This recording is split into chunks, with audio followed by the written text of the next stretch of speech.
sincere and noble prince, having just crime insolence.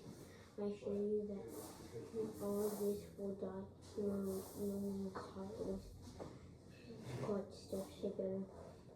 His cloud steps together. I will shed my blood together, sir, with cloud steps, sir.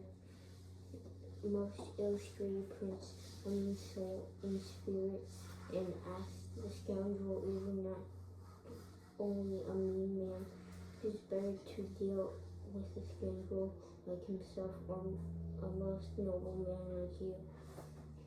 And the most sincere prince replied, "It is good a noble man of the trumpet of virtue. But goodbye, my much esteemed prince with cloud steps, and together, sir."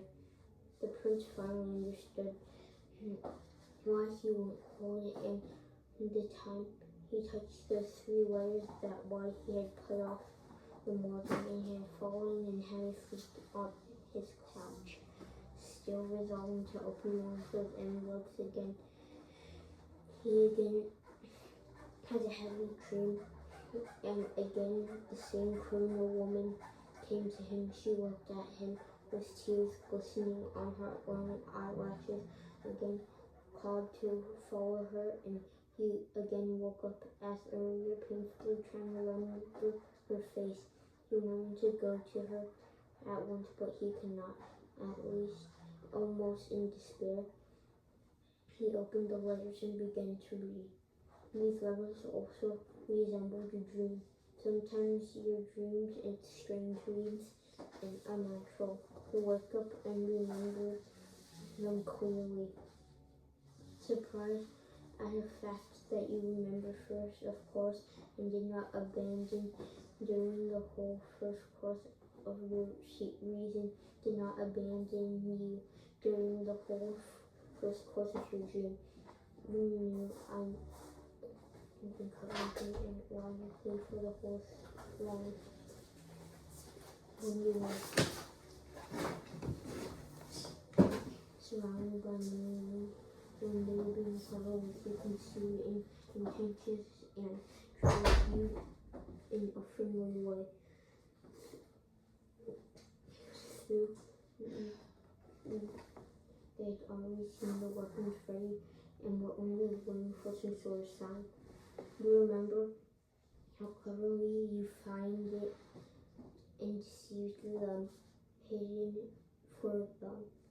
You realize that they know your whole description by heart and merely do not show that they know where you're hiding, but clever deceive them again.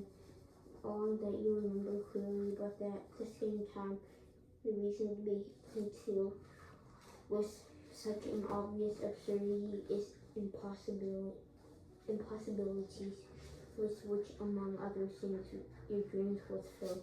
Before your eyes with one of murderers of a woman into a clever, nasty dwarf that you allowed at once as an accomplished fact, at least in most publicity. And at the moment, on the other hand, your reason was strained to the displaying of an extraordinary force, cleverness, ingenious logic, while also awakening from your dream, entering fully into reality. You feel almost this time occasionally was extraordinary force of impression, along with the dream, and that something that you have failed to face off.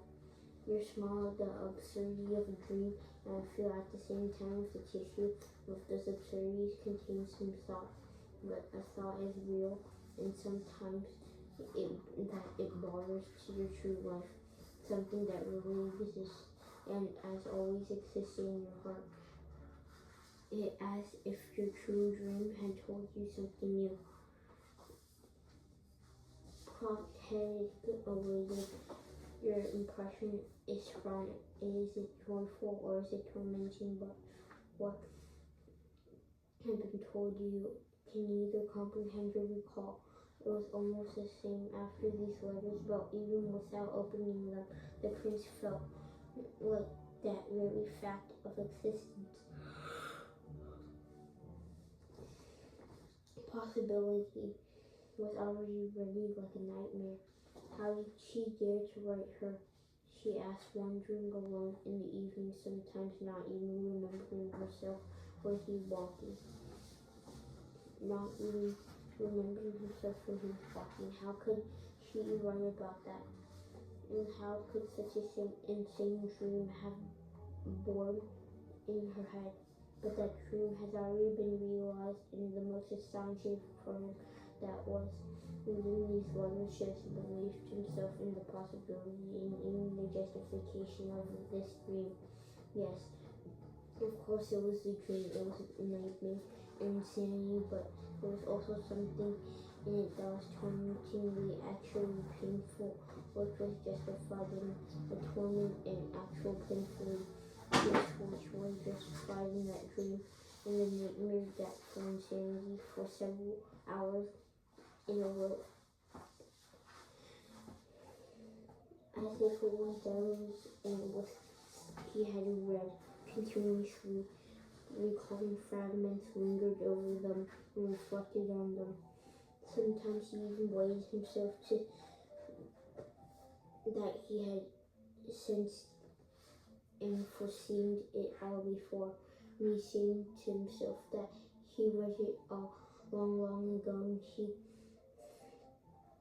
and that everything that he yearned for since then, everything had been suffered over and been afraid of, all because it was contained with these letters long ago. When he opened this letter, so the first one began, you will look at the signature. The signature will tell you everything and explain everything. So I just need to justify myself before you explain anything to you. And there was slightly your equal, you won't be offended, such at two boldness. But who I am and who are you? Which two opposites were far out and wanted to rank you. I cannot offend you in any way, even if I wanted to. Further on, in another place she wrote, do not consider my words in a morbid rapture of morbid mind, but you are my perfection. I have seen you every day. I do not disjudge you by any reason, but I have come to consider you perfection. I simply believe it, but there's also a sin in me before you. I love you. Perfection cannot be loved. Perfection can be only looked at as perfection. Isn't that so? And yet I am one with you. Love equates people, but don't worry, I have never equated myself with the innermost thoughts. Impossible. I will kiss the prints of your feet. I'm not trying to make this equal, but look at the signature closely.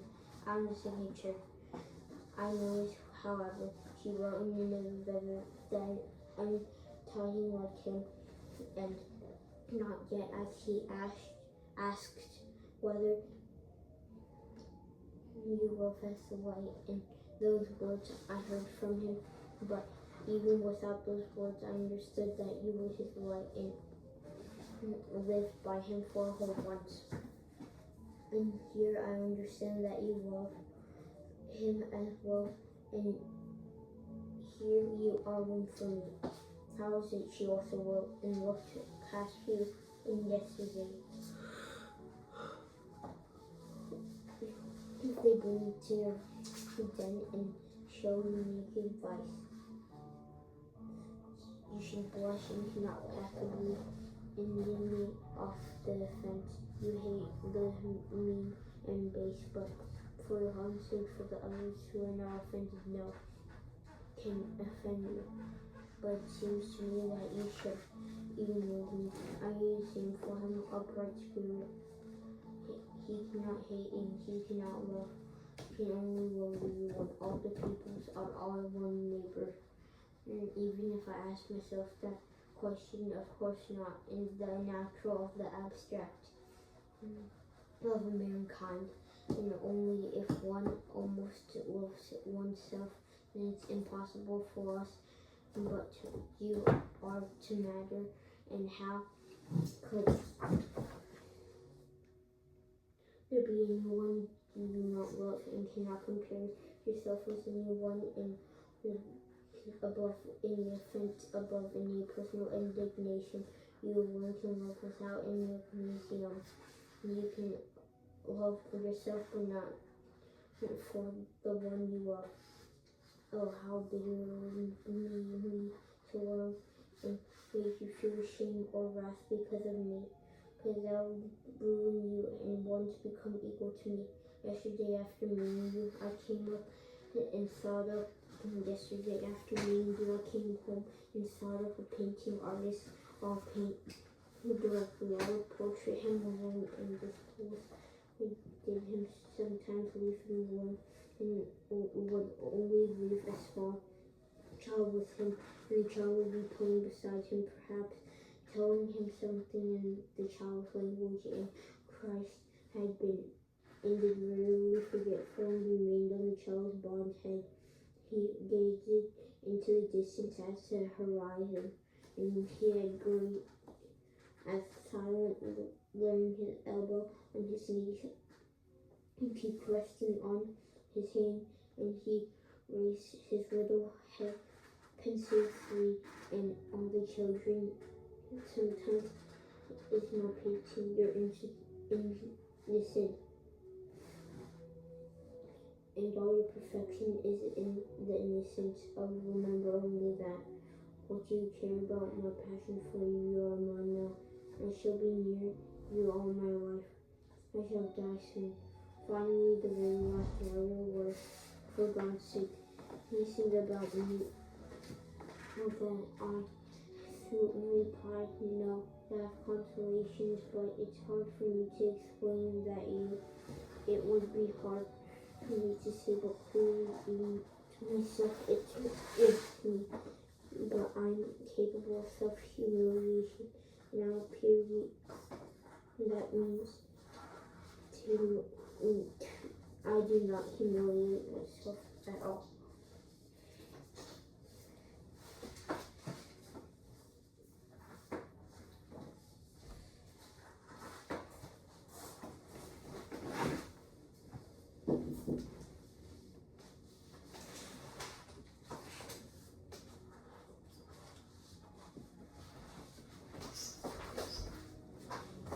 Yeah.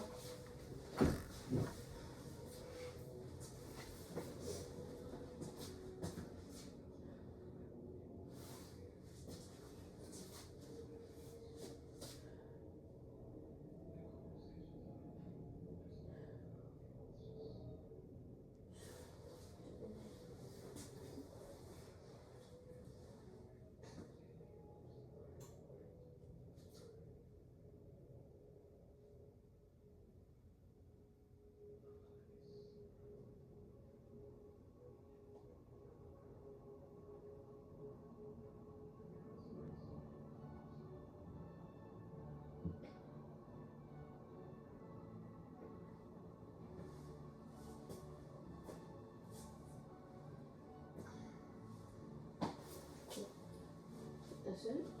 Let's go.